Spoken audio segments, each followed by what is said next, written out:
కొత్త బైకర్స్ గురు పాత బస్తీలో రైడ్స్ షురు. పూర్తి వివరాలకు చదవండి రేపటి సాక్షి దినపత్రిక.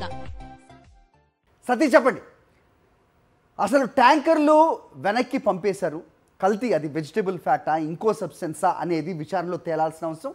బట్ అది వాడనే లేదు, వెనక్కి పంపించారు, which is a very routine and a very general procedure which has been happening from the ages. చాలా రోజుల నుంచి చాలా కాలంగా ఇది జరుగుతూనే ఉంటుంది. కానీ ఆ నెయ్యి వాడేశారంటూ ప్రస్తుతం ఒక దురుద్దేశపూర్వకమైన వ్యాఖ్య సాక్షాత్తు ముఖ్యమంత్రి నుంచి. ఎలా చూడాలి, ఏం జరుగుతోంది, అప్డేట్ చెప్పండి. హరి, ముఖ్యమంత్రి చంద్రబాబు తిరుమల శ్రీ వెంకటేశ్వర స్వామి ప్రతిష్టను పనంగా పెట్టి రాజకీయ క్రీడ ఆడుతున్న పట్ల ఆ దేశవ్యాప్తంగా ఉన్నటువంటి వెంకటేశ్వర స్వామి భక్తుల్లో తీవ్రమైనటువంటి ఆగ్రహావేశాలు వ్యక్తమవుతున్న పరిస్థితి. మరొకసారి ముఖ్యమంత్రి చంద్రబాబు దురుద్దేశం ఏంటన్నది నిన్న ఒకవైపు చంద్రబాబు, మరొక వైపు టీటీడీయూ ఇద్దరు శ్యామలరావులు ఇద్దరు ప్రెస్ మీట్ల ద్వారా బట్టబయలైపోయింది.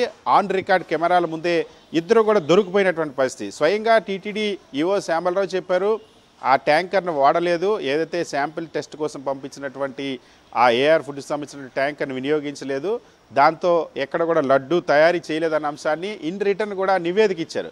ఆ నివేదిక ఇచ్చిన తర్వాత కూడా అందులో వాస్తవాన్ని దాచిపెట్టి ముఖ్యమంత్రి చంద్రబాబు ఆ ట్యాంకర్ వాడేశారంటూ ఆ మళ్ళీ తిరుమల లడ్డు ప్రసాదం పైన, తిరుమల లడ్డు విశిష్టతను ఎంతో భక్తి ఆ భావంతో భావించేటువంటి లడ్డు ప్రసాదం పైన ముఖ్యమంత్రి చంద్రబాబే తప్పుడు ప్రచారం చేసినటువంటి పరిస్థితి. నిన్న ప్రెస్ మీట్లోనే స్వయంగా ఈ అంశాన్ని చెప్పిన. అయితే ఇంత ఒకవైపు ఆ దేశవ్యాప్తంగా ఉన్నటువంటి ఆ ధార్మిక సంస్థలు కానీ లేదా తిరుమల వెంకటేశ్వర స్వామి భక్తులు కానీ ఇందులో చంద్రబాబు ముఖ్యమంత్రి హోదాలో ఉండి నెయ్యికి బదులు జంతువుల కొవ్వు వినియోగించి లడ్డు తయారు చేశారంటూ ఆ లడ్డూకు ఉన్నటువంటి ప్రాశస్యాన్ని దెబ్బతీసేందుకు ప్రయత్నించారు. కాబట్టి దీనిపైన ఖచ్చితంగా నిజాలు నిగ్గు తేలాలని డిమాండ్ చేస్తున్న పరిస్థితి. అయితే చంద్రబాబు కేంద్ర దర్యాప్తు సంస్థలు కానీ సిబిఐ కానీ న్యాయ విచారణకు మాత్రం భయపడినటువంటి పరిస్థితి. సాక్షాత్తు ఎవరైతే చంద్రబాబు ఆరోపణలు చేసినటువంటి టీటీడీ మాజీ chairman, YSR Congress party TTD ఆ మాజీ చైర్మన్ భూమన కరుణాకర్ రెడ్డి కూడా నిన్న ఓపెన్ ఛాలెంజ్ చేశారు. సిబిఐ విచారణ లేదా సుప్రీంకోర్టు జడ్జితో విచారణ జరపడానికి సిద్ధమా అని చెప్పి చంద్రబాబుకి సవాల్ చేశారు.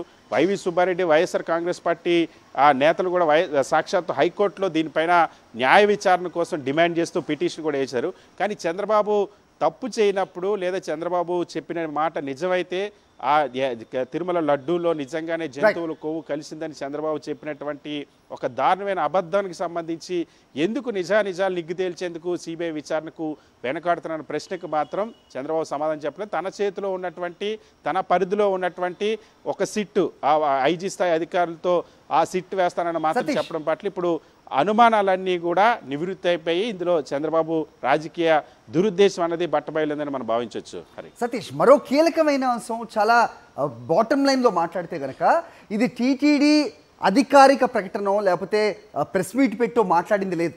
అలాగే టీడీపీ కూడా వాళ్ళ అధికారికంగా వాళ్ళు వచ్చి మాట్లాడింది లేదు. కేవలం ఒక 100 రోజుల పాలన పూర్తయిన సందర్భంగా ఎన్డీఏ పక్ష నేతల ముందు మాట్లాడిన దాన్ని ఒక పెద్దగా రాద్ధాంతం చేస్తూ దీన్ని లీక్ చేసి ఈ రకంగా మాట్లాడడం, అలాగే నివేదికల్లో కూడా తేదీలతో సహా అక్కడ ఇచ్చిన సంఖ్యలో కూడా తేడా గమనిస్తున్న క్రమంలో దీన్ని పూర్తిగా నిజంగా నిజ నిర్ధారణ అంటూ జరిగితే కనుక ఖచ్చితంగా వాళ్ళ డొల్లతనం బయటపడుతుందనే భయం దీని వెనక ఉంది అనుకోవచ్చా? క్లుప్తంగా చెప్పండి.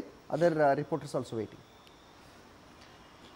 ఖచ్చితంగా, ఎందుకంటే టీటీడీ ఈవో స్వయంగా చెప్పారు కల్తీ జరగలేదని. కానీ ముఖ్యమంత్రి చంద్రబాబు కల్తీ జరిగిపోయిందని చెప్పారు. సో ఒకవేళ కేంద్ర దర్యాప్తు సంస్థ విచారణ జరిగితే ఈ నిజం నిగ్గు తేలిపోతుందన్న భయం చంద్రబాబులు ఉండి ఇప్పుడు సిబిఐ విచారణకు కానీ సుప్రీంకోర్టు జడ్జితో లేదా న్యాయ విచారణకు కానీ ముందుకు రానటువంటి పరిస్థితి. అంతేకాకుండా ఇక్కడ ఒకవేళ తప్పు చంద్రబాబు చెప్పినట్టు ఇక్కడ పొరపాటు జరిగితే ఏఆర్ ఆ ఫుడ్స్ పైన ఈ రోజు వరకు కూడా పోలీస్ కేసు ఎందుకు నమోదు చేయలేదు అన్న ప్రశ్నకు కూడా సాక్షాత్తు నిన్న ఈవో కూడా సమాధానం చెప్పనటువంటి పరిస్థితి. సో ఇందులో ఖచ్చితంగా చంద్రబాబు రాజకీయం కోసం చేసినటువంటి దురుద్దేశపూరిత ప్రచారం అనేది బట్టబయలు అవుతుంది. కాబట్టి ఈ విచారణకు కానీ పోలీస్ కేసు పెట్టడానికి కానీ వీటన్నిటినీ కూడా దాటవేస్తూ ఆ ముఖ్యమంత్రి చంద్రబాబు దీన్ని రాజకీయ దురుద్దేశంగా రాజకీయ ప్రకటనలకు పరిమితం అవుతారు తప్ప ఒక సమగ్రమైనటువంటి కేంద్ర దర్యాప్తు సంస్థతో విచారణకు చంద్రబాబు ఎందుకు ముందుకు రావడం లేదు? స్వయంగా ఆ భూమన కరుణాకర్ రెడ్డి, వైవి సుబ్బారెడ్డి వీళ్ళందరూ ఛాలెంజ్ చేసినా సరే ఎందుకు ముందుకు రావడం లేదంటే ఇక్కడ ముఖ్యమంత్రి చంద్రబాబు చేసింది విష ప్రచారం అని తేలిపోతుందన్న భయం వెంటాడుతుందన్న అభిప్రాయం అయితే వెంకటేశ్వర స్వామి భక్తుల్లోనే వ్యక్తమవుతున్న పరిస్థితి హరి. రైట్ ఇది ఎలా ఉంది అంటే తప్పు చేశాము అంటున్న వాళ్ళు, ఫలానా వాళ్ళు తప్పు చేశారనే వాళ్ళు ఎలాంటి దర్యాప్తుకు అంగీకరించట్లేదు.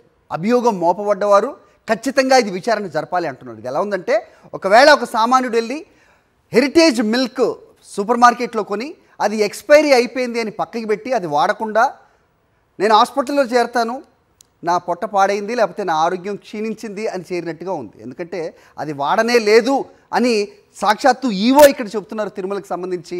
అయినా కూడా ఇలాంటి విష ప్రచారాలు అయితే ముందుకెళ్తున్నాయి. రైట్, ఇక